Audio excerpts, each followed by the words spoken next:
अस्सलाम वालेकुम dear students, physics की एक न्यू वीडियो के साथ आपकी खिदमत में हाज़िर हूँ। सो यहाँ पे अब हम आते हैं कि इनर्शिया के मुतल्लिक या रिलेटेड टू द इनर्शिया जो हमें डेली लाइफ में प्रॉब्लम्स फेस करने पड़ते हैं वो क्या है। स्टूडेंट्स, सपोज दैट आप में से कुछ ऐसे बच्चे हैं जो, या कुछ ऐसे लोग हों या ऐसे बच्चे जो लाहौर से फैसलाबाद तक का जो उन्होंने सफ़र जो है वो राजा बस से तय किया हो, तो आपको इस चीज़ का बड़ा बखूबी अंदाज़ा होगा कि क्या होता है कि अगर बस में आप बैठे हुए हैं तो स्टूडेंट्स, जब आप बस में बैठे होते हैं तो जिस स्पीड से बस मूव कर रही है, जिस स्पीड से बस मूव कर रही है, ऑब्वियसली आपका बॉडी भी उसी स्पीड से क्या कर रहा है, वो भी फॉरवर्ड डायरेक्शन में, या जिस डायरेक्शन में बस मूव कर रही है वो उसी डायरेक्शन में जा रहा है। हालांकि आप ये फील कर रहे हैं कि I am in rest, but you are not rest in rest. ठीक है जी, आप रेस्ट में जरूर हो, बट किसके लिहाज से?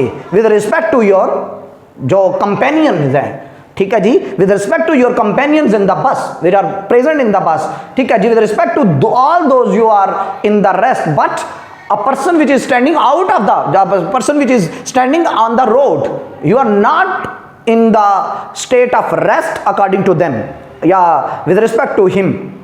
सो इसका मतलब है कि आप अगर कोई बॉडी मूव कर रहा है और आप उसमें बैठे हुए हैं, तो इसका मतलब है कि जिस स्पीड से वो मूव कर रहा है आप भी उसी स्पीड से मूव कर रहे हैं। सो अगर वो 60 या 50 किलोमीटर पर आवर की स्पीड से जा रहा है तो ऑब्वियसली आप भी 50 किलोमीटर पर आवर की स्पीड से मूव कर रहे हैं।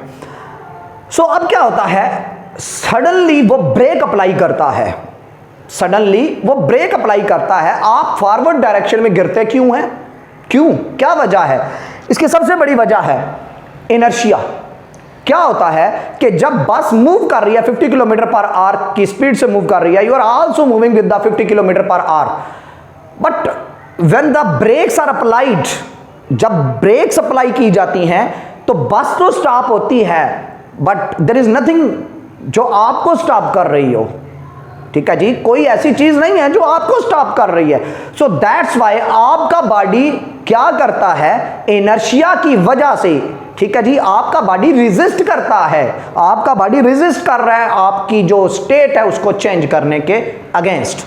ठीक है जी, आप मोशन में हैं तो आपका बॉडी मोशन में रहना चाहता है, तो वहां पे उसको ब्रेक अप्लाई होती है और आपका बॉडी फॉरवर्ड डायरेक्शन में मूव करता रहता है, जिसकी वजह से क्या हो सकता है, अक्सर औकात कहते हैं कि एक्सीडेंट, ठीक है जी, हो सकता है अगर आप सीट बेल्ट नहीं बांधेंगे। सीट बेल्ट का फंक्शन क्या है वो उसको बाद में डिस्कस करेंगे। अभी हमारा मकसद था कि क्या, कि अगर बॉडी को वो ब्रेक अप्लाई करता है, बस को ब्रेक अप्लाई करता है, तो हम फॉरवर्ड डायरेक्शन में मूव क्यों करते हैं या फॉरवर्ड डायरेक्शन में फॉल क्यों करते हैं। तो उसकी सबसे बड़ी एग्जांपल, इसकी जो रीजन है वो क्या है, वो इनर्शिया है कि when the bus is moving, when the bus is moving in the forward direction with some speed, the passengers also move with the bus। ठीक है जी, when the brakes are applied to the bus, ठीक है जी, breaks apply की जाती हैं but bus stops, but the passenger due to their inertia, अपने inertia की वजह से उनका बॉडी रेजिस्ट कर रहा है, अपने इनर्शिया की वजह से उसका बॉडी क्या कर रहा है, रेजिस्ट कर रहा है। ठीक है जी, that's why the passengers falls in the forward direction. Second question is that why is it necessary to fasten your seat belt while driving the car?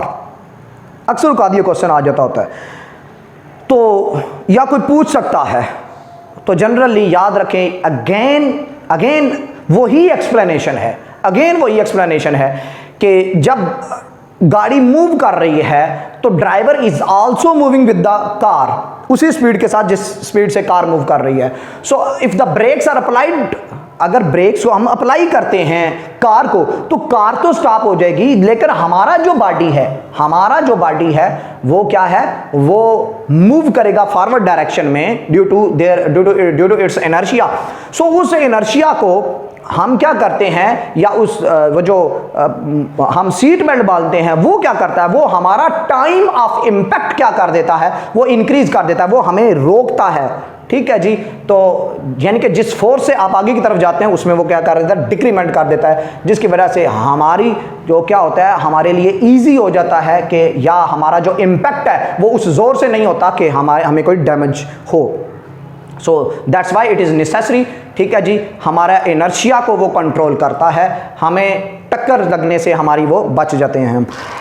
उसके बाद जो नेक्स्ट क्वेश्चन रिलेटेड टू या next problem related to inertia आता है, वो ये आता है कि लोग अक्सर पूछते हैं कि why it is dangerous to ride on the roof of the bus. ठीक है जी। ये भी हमारा एक प्रॉब्लम है कि हमें अक्सर पेरेंट्स भी कहते हैं कि रूफ ऑफ द बस पे ना राइड किया जाए तो बेटर है। ठीक है जी। अगर राइड किया जाए तो बड़ी हिफाजत के साथ भाई राइड करना। ऐसा क्यों है? एग्जैक्ट वही जस्टिफिकेशन है कि जब बस मूव कर रही है फॉरवर्ड डायरेक्शन में, आप भी मूव कर रहे हो फॉरवर्ड डायरेक्शन में, तो बस को जब ब्रेक सप्लाई होती हैं, if you are standing on the roof of the bus, तो ये हो सकता है, ठीक है जी, ये हो सकता है, इट माइट बी हैपन और मे हैपन दैट कि बस ब्रेक लगे और आप क्या हो, आपका बॉडी रुक ना पाए और आप क्या हो, बस से नीचे गिर सकते हैं। किस वजह से नीचे गिरेंगे? Again due to inertia. आपका जो इनर्शिया है, आपकी जो इंटरनल रेजिस्टेंस है, ठीक है जी, वो चाहती है कि ये मोशन जारी रहे, लेकिन बस रुक जाती है, जिसकी वजह से आपका बॉडी फॉरवर्ड डायरेक्शन में गिर सकता है, आप आउट ऑफ द बस भी जा सकते हो।